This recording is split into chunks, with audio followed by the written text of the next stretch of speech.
You know, I did some research really quick. Do you know there are over 70,000 books on management and leadership alone? Over 70,000. That doesn't even include like self-help books, okay? And when you go through some of these books, they all have a lot of different themes and nuances, but there's a lot of similarities, a lot of disconnects. But I thought about a good friend of mine, Pastor Coleman. His father had something he used to say to us all the time. Experience is the best teacher, but wisdom is learning from someone else's experience. Great leaders, and some of the leaders I know, agonize over getting the people right.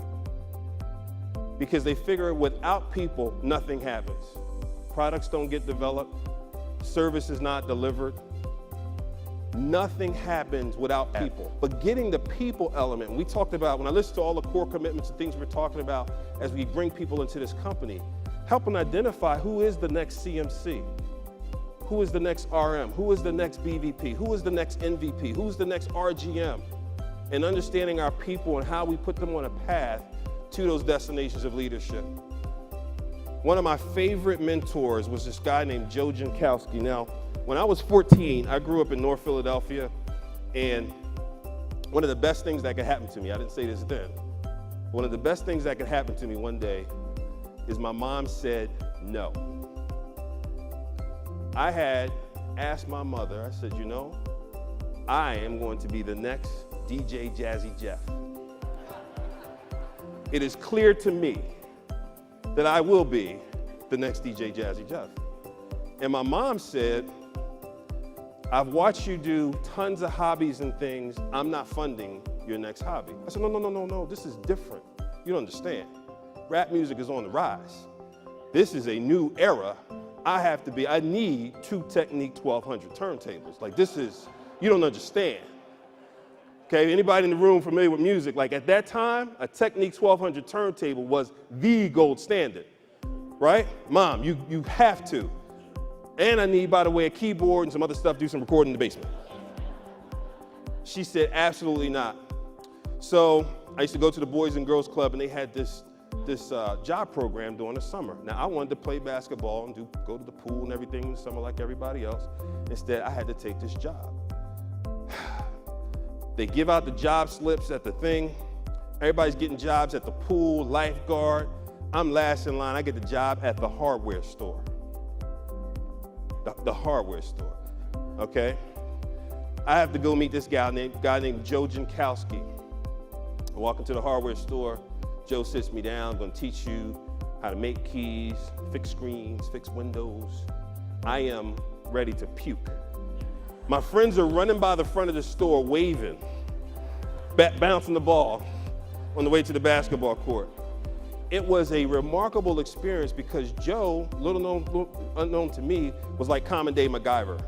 Joe could fix anything. So we advertised that we cut keys, fix screens, fix windows, did plumbing. Joe taught me how to do everything from soldering to inventory to installing security systems, sent me to people's house to do plumbing. People would come in with a broken clock, and I would go, no, we don't do that. Joe would yell from the back, yeah, bring it here. Bring it back. And I'd be like, no, Joe, we don't do that. Bring it back. And he'd take the clock apart and he'd look at the gears.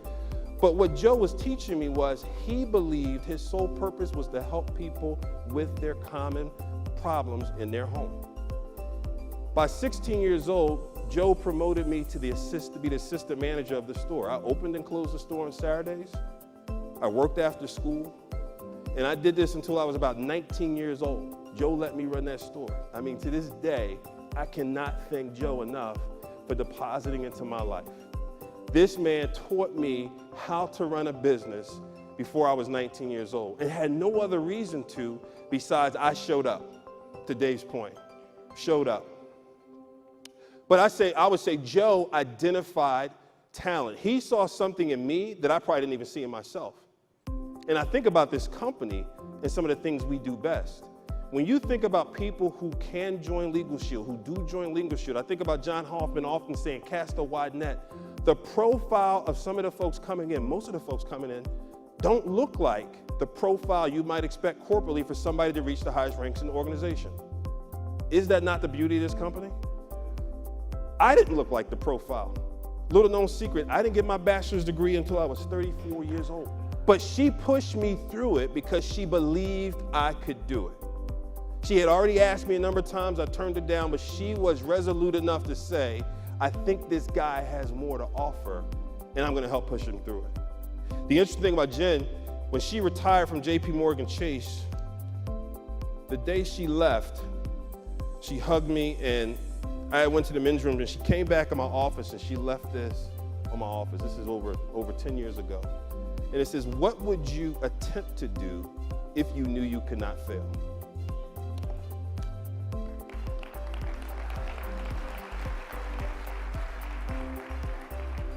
Leaders continuously broaden the capabilities of the organization by broadening the people. Leaders assess, adapt, and repivot. When people become comfortable with assessing, adapting, and repivoting, going, you know what, we said we would do this, but let's be honest, that's not working the way we intended to. What do we need to do differently? That's a quality that a leader has to be the drum major and live that out and show people.